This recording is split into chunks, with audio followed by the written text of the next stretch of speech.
എല്ലാ കൂട്ടുകാർക്കും പുതിയൊരു വീഡിയോയിലേക്ക് സ്വാഗതം. എൻ്റെ കുക്കിങ്ങും ദിനചര്യകൾക്കുമൊപ്പം നിങ്ങൾക്ക് ഉപകാരപ്പെടുന്ന ചില അറിവുകൾ പങ്കുവെക്കാനാണ് ഈ വീഡിയോ. പറയുന്ന കാര്യങ്ങൾ മാത്രം ശ്രദ്ധിക്കുക. വിഷ്വൽസ് ശ്രദ്ധിക്കേണ്ടതില്ല. എഡ്യൂക്കേഷണൽ പർപ്പസ് മാത്രം ഉദ്ദേശിച്ചുള്ള ഈ വീഡിയോ കല്യാണം കഴിച്ചവർ മാത്രം കാണാൻ ശ്രമിക്കുക. വീഡിയോ ഉപകാരപ്രദമാണ്, മറ്റുള്ളവരും അറിയേണ്ടതാണ് എന്ന് തോന്നുന്നുവെങ്കിൽ ഷെയർ ചെയ്ത് സപ്പോർട്ട് ചെയ്യാൻ മടിക്കരുത്. അപ്പോൾ നമുക്ക് വീഡിയോയിലേക്ക് കടക്കാം. രതിസുഖം എന്നത് രതിയുടെ വേളയിൽ മസ്തിഷ്കം എങ്ങനെ പ്രവർത്തിക്കുന്നു എന്നതിന്റെ അടിസ്ഥാനത്തിൽ സംഭവിക്കുന്ന ഒരു മാനസിക അവസ്ഥയാണെന്ന് പറഞ്ഞല്ലോ. അതേക്കുറിച്ചാണ് ഇന്നത്തെ ഈ വീഡിയോ നിങ്ങൾക്ക് പങ്കുവെക്കുന്നത്. അപ്പൊ നമുക്ക് വീഡിയോയിലേക്ക് കിടക്കാം. പ്രമുഖ പാശ്ചാത്യ സമൂഹങ്ങൾ മിക്കവാറും തന്നെ ഇണയുടെ ആത്യന്തിക ലക്ഷ്യം എന്ന തലത്തിൽ രതിമൂർച്ചയെ കാണുകയും അത് പ്രാപ്തമാക്കുന്ന തരത്തിലേക്ക് ലൈംഗിക ക്രീഡകളെ വേർതിരിച്ചു കൊണ്ടുവരാൻ ശ്രമിക്കുകയും ചെയ്യും. എന്നാൽ പരമ്പരാഗതമായ ഹൈന്ദവ ബുദ്ധ സംസ്കാരങ്ങൾ സ്വാധീനം ചെലുത്തി വന്ന പ്രമുഖ പൗരസ്ത്യ സമൂഹങ്ങളിൽ രതിക്രീഡകളുടെ പ്രാഥമിക ലക്ഷ്യം എന്ന തരത്തിൽ രതിമൂർച്ചയെ കാണുന്നില്ല. തന്നെയുമല്ല, രതിമൂർച്ചക്ക് അപ്പുറം മണിക്കൂറുകളോളം തന്നെ നീണ്ടു നിൽക്കുന്ന ലൈംഗിക ഉത്തേജിത അവസ്ഥയിലൂടെ രതി സുഖാസ്വാദനത്തിന്റെ വിപുലനമാണ് ഇത്തരം സമൂഹങ്ങൾ കൂടുതലായും ലക്ഷ്യം വെക്കുക. പൗരസ്ത്യമായ പരമ്പരാഗത താന്ത്രിക രതി വ്യവഹാരങ്ങളിൽ രതിമൂർച്ചയുടെ പ്രാപ്തിയേക്കാൾ ഉപരി ഇണകൾ പരസ്പരം പങ്കുവെക്കുന്ന ഗാഢ സൗഹൃദത്തിലൂടെ സാധ്യമാകുന്ന ഇന്ദ്രിയ വിഷയവും ആധ്യാത്മവും ആയ ഭാവങ്ങൾക്കാണ് പ്രാധാന്യം കൈവന്നിട്ടുള്ളത്.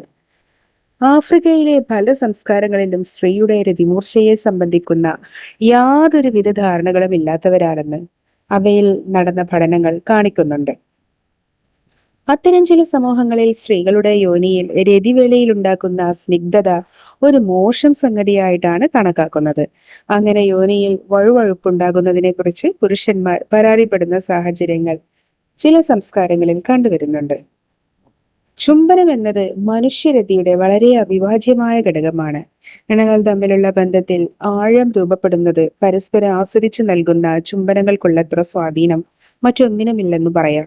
ഒരുപക്ഷെ പരസ്പരം ലൈംഗിക ഉത്തേജനം സൃഷ്ടിക്കുന്നതിനുള്ള ഏറ്റവും ശക്തമായ മാർഗം കൂടിയാണ് ചുംബനം. എന്നാൽ വിവിധ സംസ്കാരങ്ങളിൽ വളർന്നു വന്ന മനുഷ്യർ ചുംബനത്തെ എങ്ങനെയാണ് ഉൾക്കൊണ്ടിരിക്കുന്നത് എന്ന് അന്വേഷിക്കുമ്പോൾ മനുഷ്യന്റെ ലൈംഗിക ഉത്തേജനത്തെ സംബന്ധിക്കുന്ന സ്വഭാവ രീതികളിൽ തന്നെ സാംസ്കാരിക ഇടപെടൽ എത്ര ആഴത്തിലാണ് നടന്നിരിക്കുന്നതെന്ന് നമുക്ക് തിരിച്ചറിയാനാകും. ചുണ്ടുകൾ പരസ്പരം കൂട്ടിമുട്ടിച്ചുകൊണ്ടുള്ള ചുംബന രീതി ലോകത്തിന്റെ പല ഭാഗങ്ങളിലും വളരെ വെറുക്കപ്പെടുന്ന ഒന്നായി നിലനിൽക്കുന്നുണ്ട്.